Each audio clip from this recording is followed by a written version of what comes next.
بسم اللہ الرحمن الرحیم۔ محترم سامعین، السلام علیکم ورحمۃ اللہ وبرکاتہ۔ آج ہم نے ایک وظیفہ لایا ہے، وہ ہے کہ اکثر والدین کو اپنے بچوں سے شکایت ہوتی ہے کہ اس کا بچہ جو ہے وہ سبق نہیں پڑھتا ہے، اس کا دل سبق کے ساتھ نہیں لگتا ہے۔ تو اس کے لیے ہم نے بہترین وظیفہ لایا ہے۔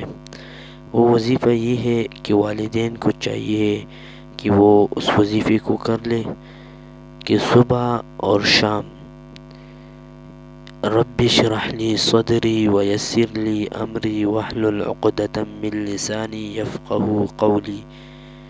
سب سے پہلے 3 دفعہ درود شریف پڑھنا ہے، پھر اس کے بعد اس دعا کو 21 مرتبہ پڑھنا ہے، پھر اس کے بعد 3 دفعہ درود شریف پڑھنا ہے، پھر یہ وظیفہ کر لے، پھر پانی پر دم کر لے، پھر اس کے بعد دوبارہ 3 دفعہ درود شریف پڑھ لو، اور درمیان میں 41 مرتبہ ربی زدنی علما ربی زدنی علما پڑھو، اور پھر جو ہے آخر میں درود ابراہیمی پھر پڑھو، اور انشاءاللہ تعالی اس پر پانی دم کر لے۔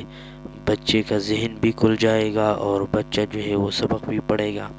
اور ساتھ ساتھ والدین کو چاہیے کہ وہ بچے کے لیے اللہ سے رو رو کے دعا مانگ لے، اور استغفار بار استغفار جو ہے پڑھ لیا کرے اکثر اوقات میں، اور نماز میں خصوصی طور پر بچوں کے لیے دعا کیا کرے۔